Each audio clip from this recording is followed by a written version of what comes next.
मित्रांनो बघा, आपल्याला काळ काम वेग यावर आधारित एक गणित आहे. गणित काय बघा, ए बी व सी मिळून एक काम 4 दिवसात पूर्ण करतात. जर त्याच कामाला ए हा एकट्याने 8 दिवसात व बी 12 दिवसात करतो, तर एकट्या सी ला ते काम पूर्ण करण्यास किती वेळ लागेल? एकट्या सी ला किती वेळ लागेल असं आपल्याला विचारले बघा. ए बी व सी या तिघांचं मिळून दिले किती? 4 दिवसात करतील. ए बी सी हे तिघं मिळून किती दिवसात करतात? 4 दिवसात.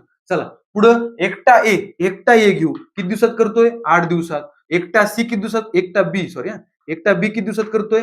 12 दिवसात. आपल्याला सी चे विचारले. मित्रांनो असे आपल्याला दिवस दिले असले तर मित्रांनो त्यावरून आपण काम काढू शकतो. काम कसं काढायचं? एलसीएम काढून.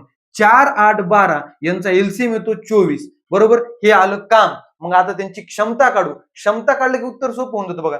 किती? 4 सख 24, 8 त्रिक 24, 12 दुनी 24. म्हणजे ए बी व सी या तिघांची मिळून क्षमता किती आहे? 6 आहे. एकट्या ए ची क्षमता आहे 3, बी ची आहे 2. मग मित्रांनो सी ची इथंच काढता येईल ना आपल्याला बघा. ए ची किती आहे? 3, बी ची किती आहे? 2. 3 आणि 2 5. या दोघातून वजा करा, राहिलं काय? सी.